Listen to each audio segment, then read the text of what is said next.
नमस्कार। एकता शान्ति र संस्कारको सभा कालिका एसडीमा तपाईलाई स्वागत छ। म गीता गुरुङ। कालिका समाचार सुरु गरौँ प्रमुख समाचारका शीर्षकहरूबाट। कालिका समाचारको साथमा Vijay steel, want to rule, Vijay cement, तपाईको सपनाको मजबुत निर्माण। नेपालको अति लोकप्रिय मोटरसाइकल हिरो सुपर स्प्लेन्डर। नयाँ जमानाको glow and lovely. LIC Nepal, जीवन रहँदा पनि जीवन पश्चात पनि। बांग्लादेशको 2 दिने राजकीय भ्रमण सम्पन्न गरी राष्ट्रपति भण्डारी आज अपराह्न स्वदेश फिर्ता। त्यहाँका विदेश मन्त्री डाक्टर मोमेन लगायतद्वारा बिदाई। दाङमा आजै फेरि अर्को यात्रु बस पनि दुर्घटनाग्रस्त, 19 यात्रु घाइते। चीनको एक सरकारी कार्यालयमा बम विस्फोट, 4 जना मारिए। र मासाको जितमा नेपाली खेलाडी अनिताको 16 गोल।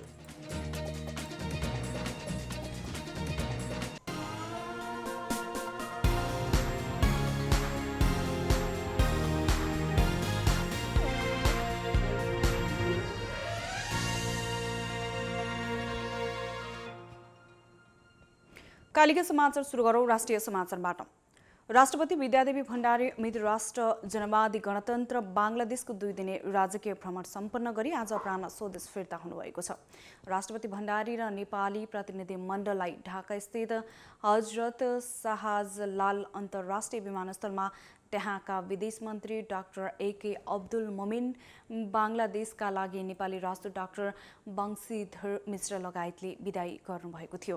राष्ट्रपति भण्डारी बांग्लादेशका राष्ट्रपति मोहम्मद अब्दुल हमिदको मैत्रीपूर्ण निमन्त्रणामा सोमबार त्यसतर्फ प्रस्थान गर्नुभएको थियो। संघीय संसद अन्तर्गत प्रतिनिधि सभाको आज बसेको बैठक सकिएको छ। नयाँ बानेश्वर स्थित संसद भवनमा आज दिउँसो 1 बजे बसेको बैठक यही चैत्र 18 गते बस्ने गरी सकिएको हो। प्रधानमन्त्रीको विषयमा ओलीको प्रतिनिधि सभा विघटन गर्ने निर्णयलाई सर्वोच्च अदालतले बदर गरेर पुनर्स्थापित गरेपछिको आज बसेको बैठक 5औं हो। बैठकको शून्य समयमा सम्बोधन गर्दै सांसद उमा रेग्मीले निर्मला पन्तको बलात्कारपछि हत्या भएको आज यतिका दिन हुँदा समेत हत्या र पत्ता नलागेको भन्दै आक्रोश पोख्नु भएको थियो। प्रतिनिधि सभा बैठकमा प्रमुख प्रतिपक्षी दल नेपाली कांग्रेसले दार्चुलाको महालक्ष्मी नगरपालिका वडा नम्बर 5 मा भारतले एकतर्फे तटबन्धन बनाएकोमा विरोध गरेको छ। मंगलबार आज बसेको प्रतिनिधि सभा बैठकमा सुरुमै समय लिएर बोलेका कांग्रेस सांसद दिलेन्द्र प्रसाद बडुले नेपाल सरकारलाई जानकारी नदिई भारतले 3 महिनादेखि तटबन्धन बनाइरहेकोले त्यो काम रोक्नुपर्ने बताउनु भएको छ। यसबारे त्यहाँका प्रमुख जिल्ला अधिकारीले भारतीय प्रशासनका अधिकारीहरूलाई जानकारी गराए पनि काम नरोकिएकोले सरकारले पहल गर्नुपर्ने उहाँको भनाइ छ। दार्चुलाको सदरमुकाम भित्रै पर्ने गल्फाई गाउँपालिका नेपाल भारत सीमामा नेपाल सरकारको सहमति बिना भारतले एकतर्फी ढङ्गले नेपाली जमिन समेत मिचेर तटबन्धन बनाइरहेको सांसद दिलेन्द्र बडुले बताउनु भएको छ। नेपालको जमिन समेत समेटेर बनाइएको तटबन्धन रोक्न स्थानीयले अनेक पटक सरकारसँग आग्रह गरे पनि सुनवाई नभएको भन्दै उहाँले मंगलबार प्रतिनिधि सभा बैठकमा ध्यानाकर्षण गराउनु भएको हो। स्थानीय रूपमा ध्यानाकर्षण गराएको र केन्द्रबाट समेत टोली गएर नेपाली जमिन मिचिएको प्रतिवेदन दिइए पनि सरकारले व्यवस्था गरेको उहाँको भनाइ छ। नेकपा एमाले वरिष्ठ नेता माधव कुमार नेपालले केपी शर्मा ओलीले मागेको स्पष्टीकरण कथित भएको र आफूहरू नतर्सिएको बताउनु भएको छ। आफ्नो समूह पक्षीय अखिल नेपाल राष्ट्रिय स्वतन्त्र विद्यार्थी युनियन भेलालाई सम्बोधन गर्दै नेपालले ओलीले मागेको कथित स्पष्टीकरणबाट नतर्सिएको र आफूहरू ओली विरुद्ध आत्मसमर्पण नगर्ने बताउनु भएको हो। ओलीको 2 दिनको चोरीफुरी प्रधानमन्त्रीको कुर्सीमा बसुन्जेलसम्म मात्र भएको टिप्पणी उहाँले गर्नुभएको छ।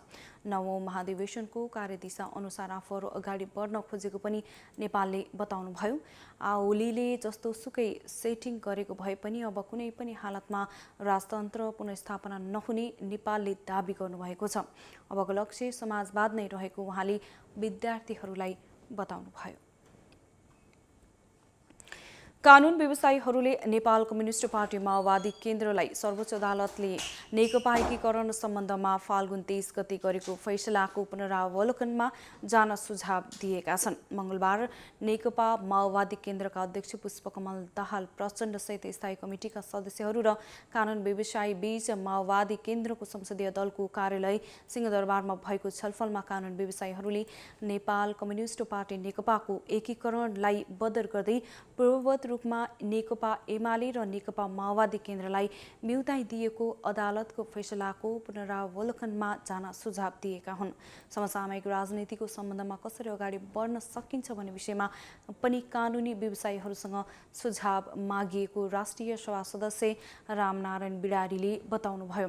कानुन व्यवसायीहरूले सर्वोच्च अदालतको फैसलाका कारण पनि प्रधानमन्त्री ओलीलाई संसद भङ्ग गर्ने ठाउँ नभएको भन्दै संसद र संविधानको रक्षाका निम्ति राजनीतिक दलहरूले राजनीतिक रूपमै पहल कदमी लिनुपर्ने सुझाव दिएको नेता गुरुङले बताउनु भएको छ। जनता समाजवादी पार्टी नेपालका वरिष्ठ नेता राजेन्द्र महतोले आफ्नो पार्टीका नेता कार्यकर्ताको रिहाइका लागि गृह कार्य सकारात्मक रूपमा अगाडि बढेको बताउनु भएको छ। आज प्रतिनिधि सभाको बैठकपछि सञ्चारकर्मीहरूलाई प्रतिक्रिया दिँदै वरिष्ठ नेता महतोले प्रधानमन्त्रीको पिछरमा ओलीसँगको भेटमा मुद्दा मामिलाको सन्दर्भमा गृह कार्य सकारात्मक रूपमा अगाडि बढेको बताउनु भएको हो। पहिले मुद्दा मामिलाको काम अगाडि बढेमा सत्ता समीकरण लगायतको विषयमा कुरा गर्ने उहाँले बताउनु भएको छ। नेता कार्यकर्ताको मुद्दा फिर्ता गर्न पार्टीभित्र एकमत भएको भन्दै उहाँले नेताहरूले प्रधानमन्त्री ओलीसँग भेटवार्ता गरेपछि निर्णय भने पार्टीले गर्ने बताउनुभयो। जसपाका नेता लक्ष्मणलाल कणले प्रधानमन्त्री ओलीसँगको भेटमा आफ्ना मागहरूको विषयमा कुरा भएको बताउनुभयो। माग पूरा गर्ने आश्वासन आएको भए पनि देखिने गरी काम नभएको उहाँको भनाइ छ। छलफलको क्रममा जसपाको सहयोग चाहिए, काम गरेर देखाउनु पर्ने अनि मात्रै जसपाले निर्णय गर्ने बताएको नेता कणले बताउनु भएको छ। नेकपा एमाले संसदीय दलका उपनेता सुभाष नेमाङले जसपा र एमाले बीचको सम्बन्धमा कुनै शर्त नभएको बताउनुभयो। रमेश चौधरीको रिहाई मधेस आन्दोलनसँग सम्बन्धित विषयमा कुरा भए पनि सत्ता साझेदारीको विषयमा कुरा नउठाउने उहाँको भनाइ छ। अहिलेसम्म जसपाको मागसँग सम्बन्धित भएर मात्रै कुरा भइरहेको उपनेता नेमाङले बताउनुभयो। दुई पार्टीबीच राम्रो सम्बन्ध भयो भने सत्ता समीकरण हुन सक्ने पनि उहाँको भनाइ छ। सरकारको निर्णय अनुरूप कोरोनाको खोप लिन राष्ट्रिय ध्वजवाहक नेपाल वायुसेवा निगम नेपाल एयरलाइन्स चीनको राजधानी बेइजिङ जाने भएको छ। कोभिड-19 लगायतका अत्यावश्यक कोरोना खोप लिन निगमको वाइडबडी A330 जहाजले चीनको बेइजिङ क्यापिटल अन्तर्राष्ट्रिय विमानस्थलमा यही चैत्र 15 गते उडान भर्ने भएको हो। बेइजिङबाट कोरोना खोप लिएर निगमको जहाज भोलिपल्ट राति सोमबार काठमाडौँको अवतरण गर्ने निगमको उडान समितिका रहेको निगमका प्रवक्ता करिश्मा श्रेष्ठले जानकारी दिनुभएको छ। यही चैत्र 1 गतेको मन्त्रिपरिषदको बैठकले मित्र राष्ट्र चीनबाट प्रदान गरिने कोभिड-19 विरुद्धको खोप भेरासेल लगायत कोरोना खोप स्वीकार गर्ने निर्णय गरेको थियो।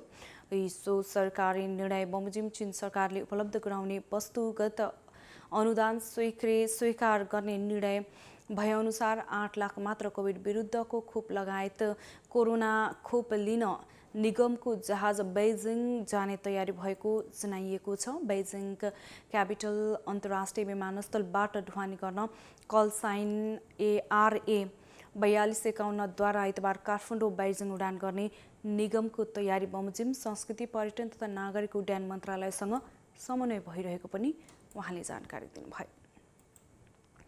कोभिड-19 का कारण गत वर्ष चीनबाट फर्केका MBBS अध्ययनरत विद्यार्थीहरूले नेपालमै इन्टर्नसिप गर्न पाउनुपर्ने माग गर्दै नेपाल मेडिकल काउन्सिलमा धरना दिएका छन्। चीनका विभिन्न विश्वविद्यालयमा अध्ययनरत 152 जना विद्यार्थीहरूले आफ्नो इन्टर्नसिप पूरा नभएको र तत्काल चीन फर्कन पाउने कुनै सम्भावना नदेखिएपछि इन्टर्नसिप सुनिश्चितताको माग गर्दै काउन्सिल अगाडि आन्दोलन धरना दिएका हुन्। विद्यार्थीहरूले 6 महिना अगाडि नै चिकित्सा शिक्षा आयोग, शिक्षा आयोग, विज्ञान तथा प्रविधि मन्त्रालय र स्वास्थ्य तथा जनसङ्ख्या मन्त्रालयमा पत्र पठाएको तर कुनै सम्बोधन नभएकोले आफूहरू समस्यामा परेको बताएका छन्। सन् 2014को ब्याचमा एमबीबीएस अध्ययनरत विद्यार्थीहरूको गत वर्ष इन्टर्नसिप रहेको र 3 महिनादेखि 10 महिनासम्म इन्टर्नसिप गर्न बाँकी रहेको विद्यार्थीहरूले बताएका छन्। पढाइ पूरा गरेर काम सुरु गर्नुपर्ने बेला भइसक्दा पनि इन्टर्नसिप पूरा गर्न नपाउँदा अनिश्चित भएर बस्नु परेको पनि विद्यार्थीहरूले बताएका छन्। नेपाल मेडिकल काउन्सिलका सदस्य डाक्टर शिवजी पौडेलले आन्दोलनरत विद्यार्थीहरूसँग कुराकानी गर्दै सन् 2014को ब्याचका विद्यार्थीहरूको जस्तै सन् 2015का विद्यार्थीहरूको समेत समस्या हुने देखिएकोले तत्काल प्याकेजमै समस्या समाधान गर्न कठिन रहेको बताउनुभयो। तर कानुन अनुसार सहजीकरण गर्न लागि छलफल भइरहेको पनि उहाँको भनाइ छ। दाङमा बिहान स्कुल बस दुर्घटना हुँदा 2 जनाको ज्यान गएको छ। इलाका प्रहरी कार्यालय तुलसीपुरका अनुसार तुलसीपुर स्थित ज्ञानज्योति सेकेन्डरी स्कुलको रा 1 क 433 नम्बरको बस तुलसीपुर उपमहानगरपालिका 15 को सरैया डाँडामा बस पल्टिँदा 2 विद्यार्थीको ज्यान गएको हो। तुलसीपुर 16 का अस्मिता डागी र किरण चौधरीको ज्यान गएको छ। उनीहरू कक्षा 11 मा पढ्ने विद्यार्थी भएको हो। दुर्घटनामा परि 22 विद्यार्थी घाइते भएका छन्। प्रहरीका अनुसार गम्भीर घाइते 5 जनाको नेपालगञ्जको मेडिकल कलेजमा र अन्य घाइतेको तुलसीपुरमा नै उपचार भइरहेको छ। तुलसीपुर उपमहानगरपालिका 15 कोठेरीबाट आज बिहान कक्षा 11 र 12 का विद्यार्थी लिएर तुलसीपुरतर्फका लागि छुटेको बस एक्कासी ब्रेक फेल भएर दुर्घटना भएको थियो। यसैबीच विद्यार्थी बोकेको बस दुर्घटना भएको करिब 6 घण्टाभित्रै दाङमा फेरि अर्को दुर्घटना भएको छ। बसमा सवार 19 यात्रु घाइते भएका छन्। बङ्गलाचुले गाउँपालिका 3 मुलाबारीबाट घोराई आउँदै गरेको रा 1 ख 2156 नम्बरको बस घोराई उपमहानगरपालिका 4 लक्ष्मीपुर वडा कार्यालय नजिकै दुर्घटना भएको हो। घाइते मध्ये घोराई उपमहानगरपालिका 2 निवासी 44 वर्षीय मिना सुनारको अवस्था गम्भीर रहेको छ। ट्राफिक प्रहरी कार्यालय दाङले सो जानकारी दिएको हो। सबै घाइतेहरूलाई राप्ती स्वास्थ्य विज्ञान प्रतिष्ठानमा पुर्याई उपचार भइरहेको छ। बस तीव्र गतिका कारण अनियन्त्रित भई पल्टिएर खेतमा पुगेको छ। बस चालकलाई वडा प्रहरी कार्यालय घोराईले नियन्त्रणमा लिएको छ। यस्तै आज बिहान दाङमा पब्लिक ज्ञान ज्योति बोर्डिङ स्कुलको रा 1 ख 433 नम्बरको बस तुलसीपुर सरैया डाँडामा दुर्घटना भएको थियो। यस्तै उता स्याङ्जाको गल्याङ नगरपालिकामा ट्र्याक्टरबाट खसेर घाइते भएका एक सहचालकलाई अर्का सहचालकसँग मिलेर चालकले काली गण्डकीमा बगाइदिएको प्रहरीले जनाएको छ। गल्याङ नगरपालिका पारीचौरमा बस्ने बेलचौर साखर कच्ची सडक खण्डमा गुडिरहेको लु फ 1020 अस्थायी नम्बर रहेको ट्र्याक्टरबाट खसेर घाइते भएका गणेश गाहालाई उनकै साथीहरूले काली गण्डकीमा बगाएर बेपत्ता बनाइदिएको जिल्ला प्रहरी कार्यालय स्याङ्जाले जनाएको छ। घाइते गाहालाई ट्र्याक्टर चालक अमित परियार र त्यही ट्र्याक्टरका अर्का सहचालक गल्याङ नगरपालिका 8 का 22 वर्षीय सुनिल राणाले त्यही ट्र्याक्टरमा राखी साखरघाट काली गण्डकीमा लगेर फालेको प्रहरी प्रवक्ता राजेन्द्र प्रसाद अधिकारीले जानकारी दिनुभएको छ। चैत्र 5 गते राति 10 बजे यो घटना भएको प्रहरीको भनाइ छ। एकता शान्ति र संस्कारको समाह कालिका एसडीमा प्रसारित कालिका समाचारमा पालो भएको छ विज्ञापनको। तर त्यसभन्दा अगाडि प्रमुख समाचारका शीर्षकहरू। कालिका समाचारको साथमा Vijay still, one two role, विजय सिमेन्ट, तपाईको सपनाको मजबुत निर्माण। नेपालको अति लोकप्रिय मोटरसाइकल हिरो सुपर स्प्लेन्डर। नयाँ जमानाको glow and lovely. LIC Nepal, जीवन रहँदा पनि जीवन पश्चात पनि। बङ्गलादेशको 2 दिने राजकीय भ्रमण सम्पन्न गरी राष्ट्रपति भण्डारी आज अपराह्न स्वदेश फिर्ता। त्यहाँका विदेश मन्त्री डाक्टर मोमेन लगायतद्वारा विदाई। दाङमा आजै फेरि अर्को यात्रु बस पनि दुर्घटनाग्रस्त, 19 यात्रु घाइते। चीनको एक सरकारी कार्यालयमा बम विस्फोट, 4 जना मारिए।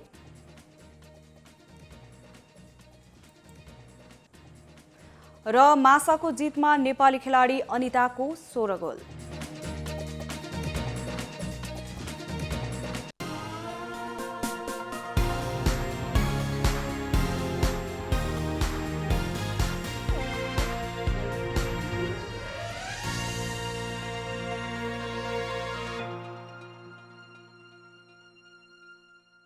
पूर्ण स्वचालित मसिनमा उच्च स्तरीय ब्लेड प्रयोग गरी उत्पादन भएको नेपालको पहिलो टेगुम जर्मनी प्रविधिद्वारा उत्पादित विजय स्टिल सम्पूर्ण रूपमा ल्याब परीक्षणपछि उत्पादन हुने अत्यधिक भूकम्प प्रतिरोधक, वर्षौंसम्म टिक्ने, खिया प्रतिरोधक, उच्च शक्ति, उत्कृष्ट वजन अनि उच्च लचकता, अग्नि प्रतिरोधक, रिब्समा अतिरिक्त मोटाई, उच्च वेल्डिङ क्षमता अनि उच्च इलोङ्गेसन, एक नासको तौल, लम्बाइ अनुपात। अब आफ्नो निर्माणलाई दिनुहोस् विजय स्टिलको शक्ति।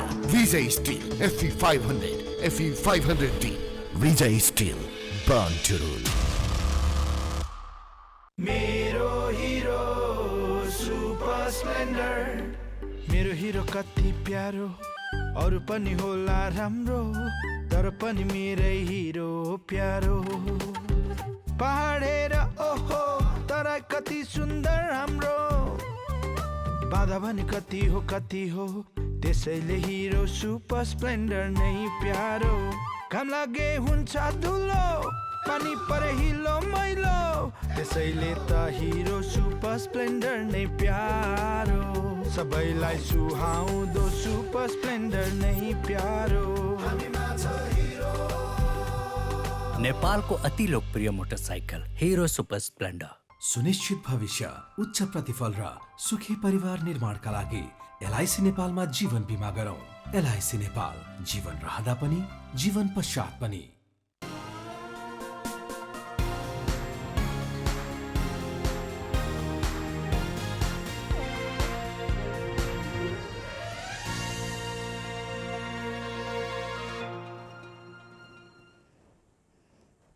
विज्ञापनपछि कालिका समाचारमा पुनः स्वागत छ। अब स्थानीय समाचार। भरतपुर महानगरपालिका वडा नम्बर 5 मा चन्द्रमणि भुसालको अध्यक्षतामा राप्रपा वडा समिति गठन भएको छ। 35 जनाको यस कार्यसमितिको उपाध्यक्षमा कृष्ण कुमारी तामाङ, पुनः बहादुर तामाङ, सचिवमा विवेक खनाल, कोषाध्यक्षमा शिवप्रसाद शर्मा, सहसचिवमा मनोज मल्ल रहनु भएको छ। यस मूल समितिको आन्तरिक छलफलपछि भातृ संगठन गठन गरिने जानकारी दिइएको छ। बागमती प्रदेश सांसद तथा राप्रपा केन्द्रीय सदस्य रिना गुरुङको प्रमुख अतिथितामा नयाँ कार्यसमिति गठन गरिएको हो। नयाँ नवचयन समितिलाई बधाई तथा शुभकामना दिँदै उहाँले राप्रपामय वडा निर्माणमा सक्रिय भएर लाग्न आग्रह गर्नुभएको थियो। एक फरक प्रसङ्गमा बोल्दै सांसद गुरुङले राष्ट्रिय राजनीतिका कुराले मन कुडिएको बताउनु भएको छ।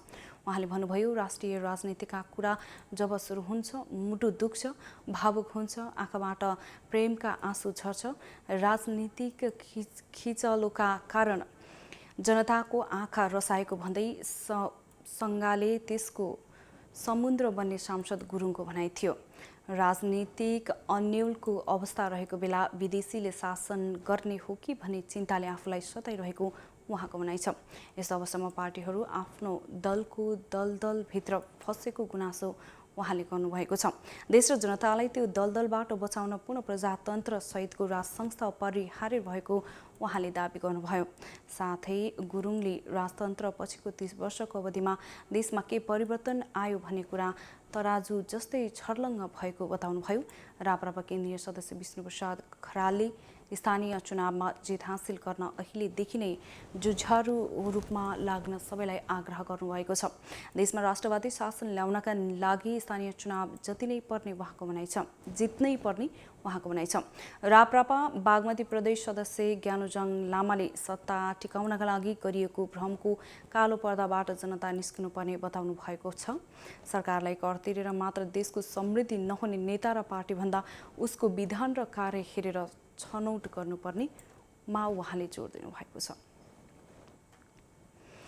जिल्ला प्रशासन कार्यालय चितवनले कोरोनाको संक्रमण नियन्त्रणका लागि भेला एवं सम्मेलन नगर्न सोमबार सर्वसाधारणलाई अपील गरेको छ। कार्यालयले एक सूचना प्रकाशित गर्दै विश्वभरि तथा छिमेकी मुलुक भारतमा कोरोना संक्रमण बढेकाले चितवन जिल्लामा सभा, सम्मेलन, भेला, जुलुस, र्याली र जमघट लगायतका भिडभाड हुने काम नगर्न अपील गरेको हो। साथै प्रशासनले भौतिक दूरी कायम गर्न र जनस्वास्थ्यका मापदण्ड पालना गर्न सर्वसाधारणलाई अनुरोध समेत गरेको छ।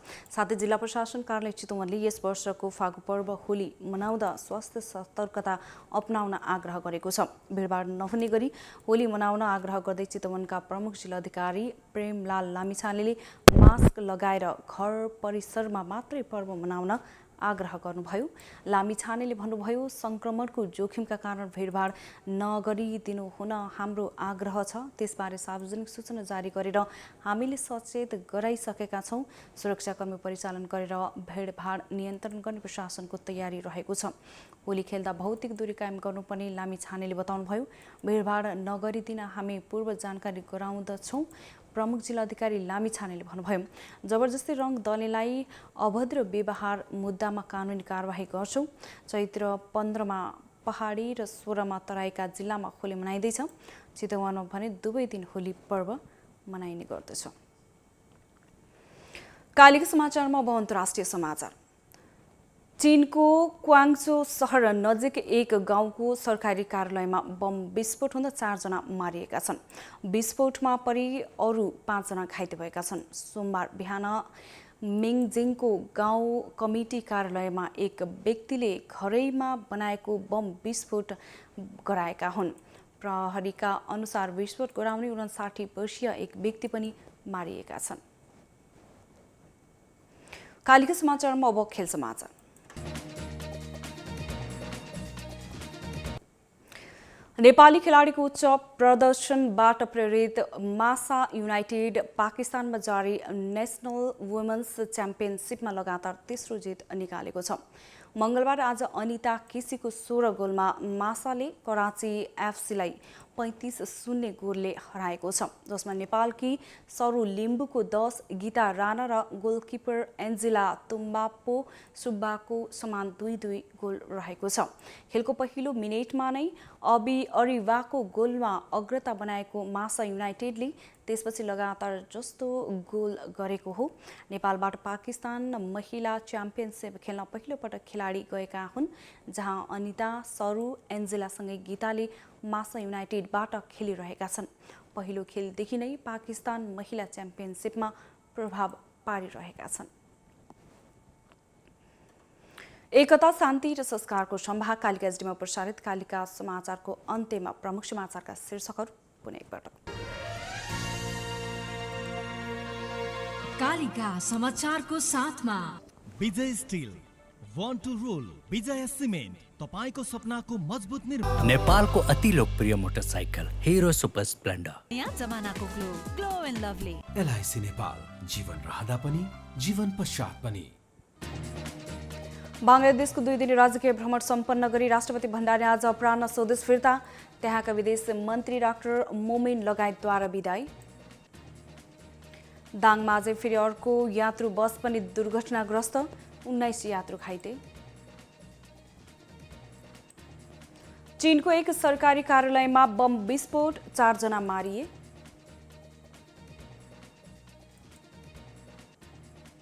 र मासाको जितमा नेपाली खेलाडी अनिताको 16 गोल।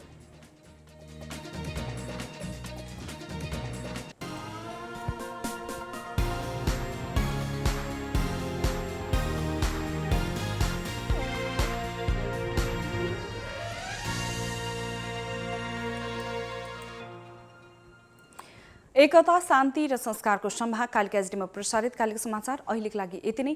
हेर्दै गर्नुहोला कालिका एसडी। म गीता गुरुङ बिदा हुन्छु। नमस्कार।